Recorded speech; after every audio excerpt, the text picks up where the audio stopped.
Can I believe in miracles?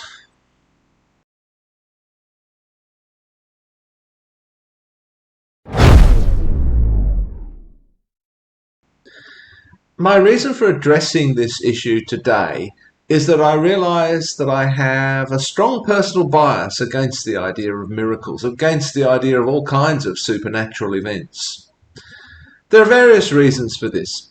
Among them, questions about what would become of science if actual miracles were known to occur, and also moral questions about why such miracles might occur for some people but not others. I'm thinking mainly of healing miracles here. I realise that this bias will affect the way that I read some of the biblical stories. I acknowledged in a previous video that I'm inclined to be very skeptical about miracle stories, which surely affects my interpretation of them. I think it's important to look closely at such biases. I thought it might be good to look at some reported cases of healing following prayer. At the very least, this might help me to clarify what I would need to see in order for my skepticism about miracles to be ameliorated. So today I'll look at a case study reported by Clarissa Romez as the lead author. If I have time, I'll also look briefly at a second case study by the same author. Now, in fairness to the authors, they don't use the word miracle, nor do they bring God into the discussion. Now, these papers, or the first of them at least, was published as part of the work Romez has done with the Global Medical Research Institute. It was published in a peer-reviewed journal. The stated aim of this institute is to bridge the gap between science and faith, applying rigorous methods of evidence-based medicine to the study of Christian spiritual healing practices. This institute is a non-profit research organisation dedicated to medical and scientific studies of claimed miraculous healing through prayer. Their mission is to investigate the efficacy of healing prayer with the methods of case studies and randomised controlled clinical trials, utilising rigorous methods of research. I'll take them at their word. The paper I'm going to look at today, possibly the two papers, are actually in the case study category rather than randomised controlled clinical trials. The first case study was published in 2019. It's titled Case Report of Gastroparesis Healing, 16 Years of a Chronic Syndrome Resolved After Proximal Intercessory Prayer. And it was published in a journal called Complementary Therapies in Medicine. Gastroparesis, paresis meaning slight or partial paralysis, is defined as a chronic syndrome of objectively delayed gastric emptying in the absence of mechanical obstruction. In this particular case, the person was unable to eat normally from as young as 1 week old, although they had normal bowel movements. Although sometimes a specific cause can be identified for gastroparesis, this condition is often described as idiopathic, which just means that it arises spontaneously or from an obscure or unknown cause. In the case of idiopathic gastroparesis, there can be occasional periods of respite. Some treatments can alleviate some of the symptoms, but it remains a chronic lifetime condition.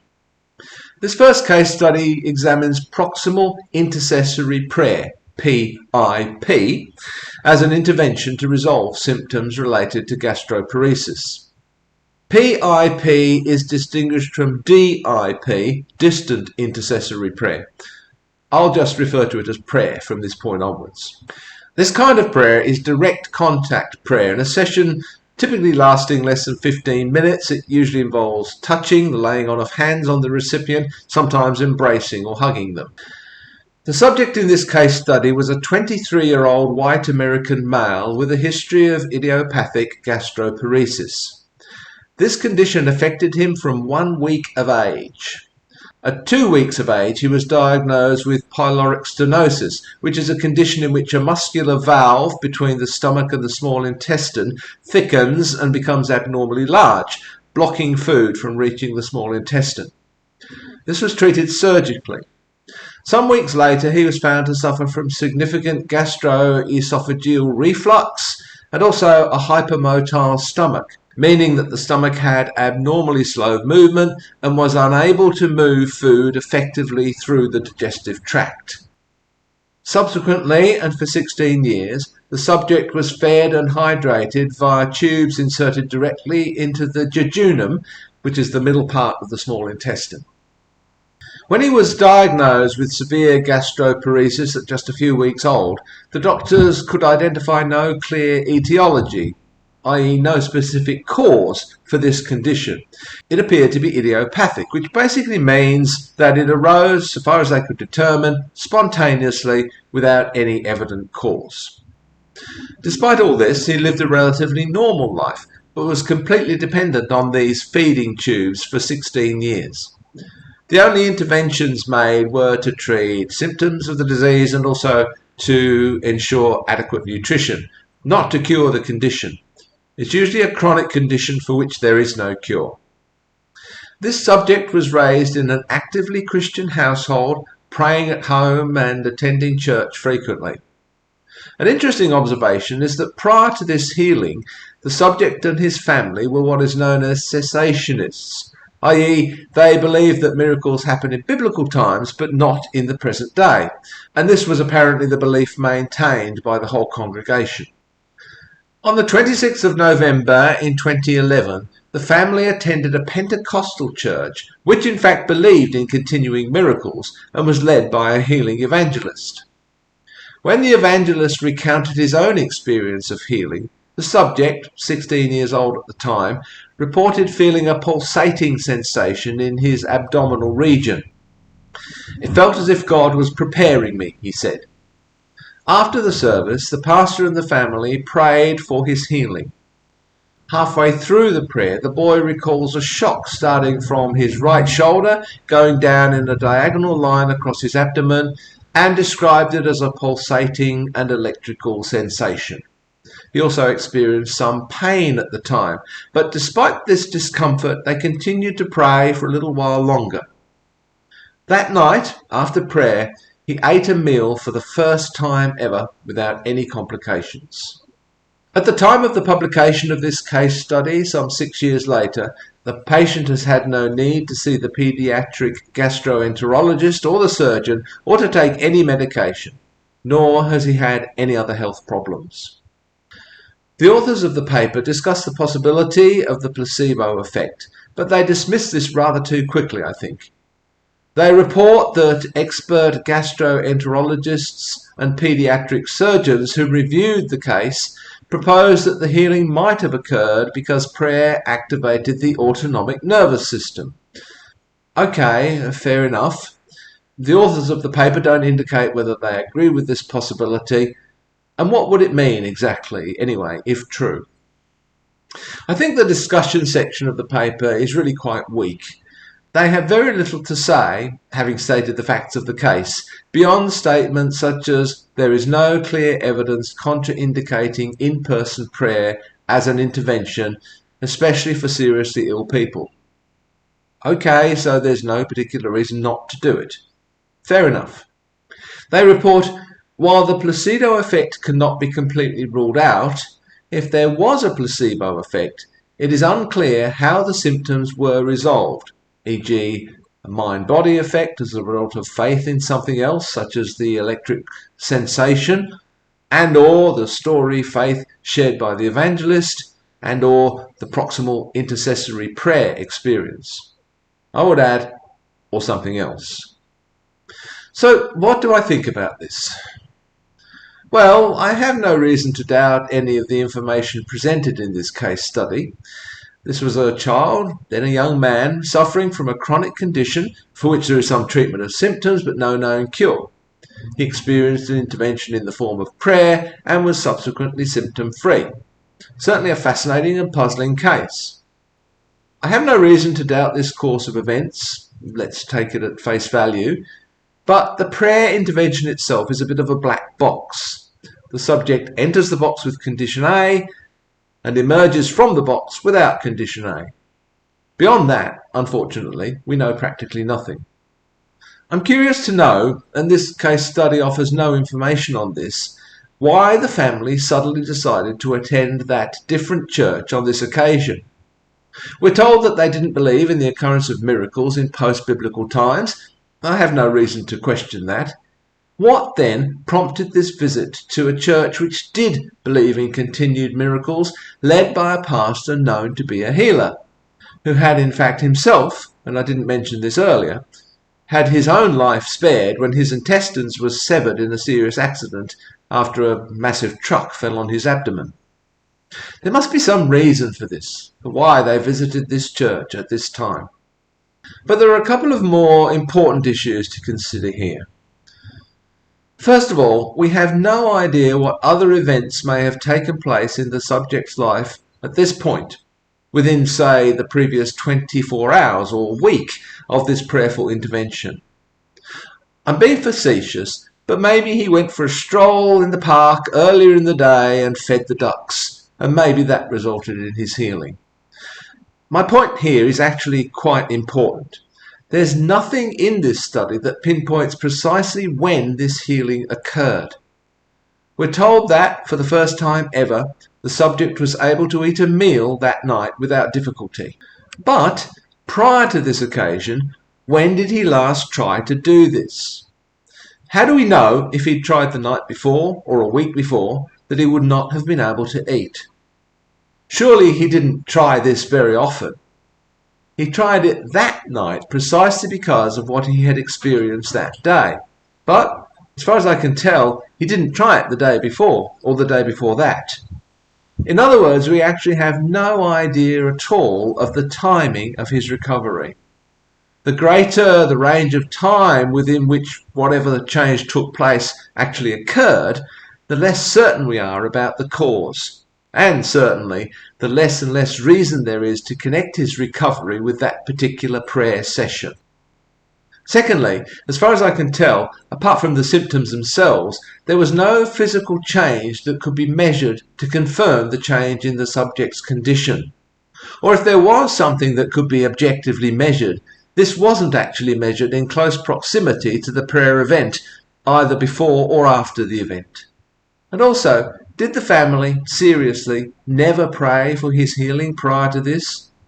We're told that the family practiced prayer, but they never prayed for this. If they did, then you would have to ask why these previous prayers didn't work. It also should be noted that not only don't we know why this young man's symptoms went away, we also don't know what caused them in the first place. It's interesting that we're reasonably comfortable with the idea that this condition itself has no apparent cause. We either assume that there is a cause that's not yet been identified, or else that the condition did indeed arise spontaneously. Unless, like some evangelical Christians, you might want to cry demons at this point. Another black box, I would suggest.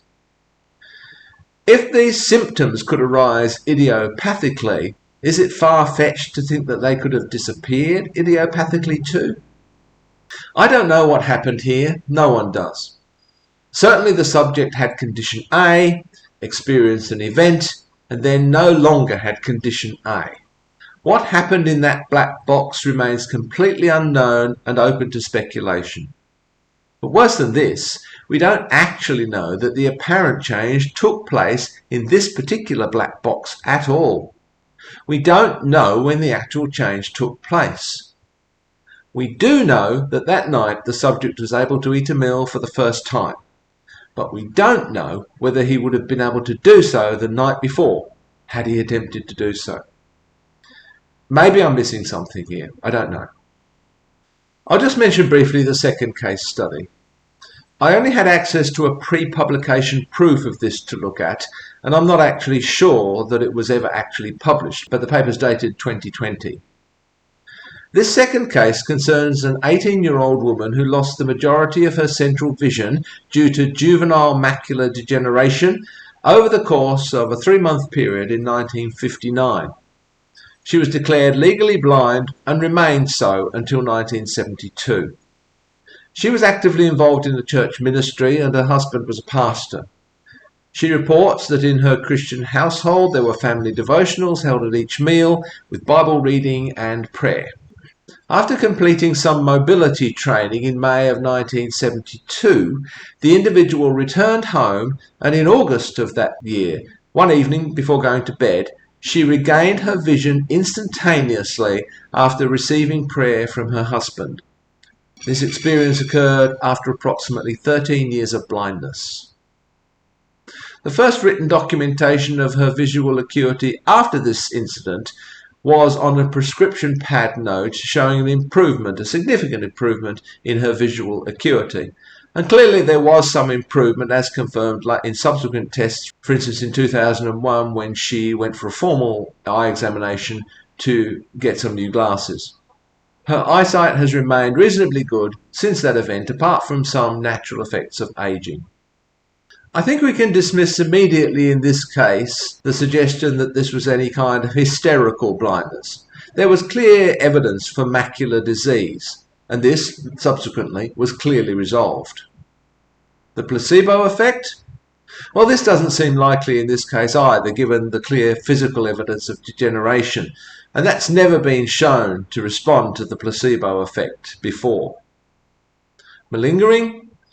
Apparently there are some who will claim to have more severe symptoms than is actually the case, but again I would suggest that the physical damage speaks against this. Again, there's no real explanation for this event. Maybe an automatic nervous response again? However, this just sounds to me like another black box. So why not just attribute this healing to God? Why not just say that God has healed this person in response to prayer? Well, for several reasons. Even if we were to accept that prayer were the causal agent here, we couldn't say anything beyond this. The prayer resulted in healing. There would be no reason to go on to add that God healed her or the young man in response to prayer. In the case of the woman, I really can't believe that this is the first time that her husband ever prayed for her healing and that they cried together. I'm not sure that the authors of this paper asked the subject that question. If they did ask it, they report no answer. If she had been prayed for repeatedly in this way on previous occasions, that would significantly weaken the argument that prayer was the causative factor here. In fact, since many people who receive this kind of prayer show no evidence at all of recovery, many more I would suggest than actually experience such a recovery, this would also weaken the argument that prayer is the causative factor here. Finally, there are almost certainly cases of spontaneous healing where no prayer is involved at all, in cancer cases and other conditions. Again, should such cases exist, they significantly weaken the link between prayer and healing. I'd like to look into this in more detail at some stage. Mostly what we have here in both cases is person has condition A, person enters black box, person emerges without condition A. I'm not sure how this could be tested in a more carefully controlled experimental fashion. Hopefully someone, somewhere, is doing that. As I was considering these cases, I was struck with the difficulty of ever attributing any of these spontaneous or miraculous events to the direct action of a deity. It seems to me that the most you could ever establish would be that the act of praying, proximal praying at least, can result in the cure of an illness. Precisely what aspect of that, the words, the intentions of those praying or of those being prayed for, faith, physical contact, the relationships of the subject with the people around them, some kind of psychic power being exercised by the prayer. Any of these might be the effective cause. Only further and more refined investigation could determine this. I hope you can see from this, as I can see more clearly now I think, how difficult it is to establish that an unexplained healing, even one that takes place in the present day, is actually a miracle, in the sense of some direct divine intervention that overturns the laws of nature. In fairness to the authors of these papers, they're not claiming this. However, neither did they really establish that the act of praying itself was the effective cause in the recovery of these two subjects. The link is particularly weak in the first case. We simply don't know when the change in the subject's condition took place. In the second case, the woman's own report is that the change of her sight took place immediately after prayer with her husband, but there's no independent data to confirm that. Even granted that the reported healing and the act of prayer occurred during the same time interval, this doesn't determine any direct causal link between these things, nor does it determine what particular component of that prayer experience was actually the source of the healing. What we have in both cases is a recovery of unknown etiology, just as in the case of the first subject we have an illness of unknown etiology.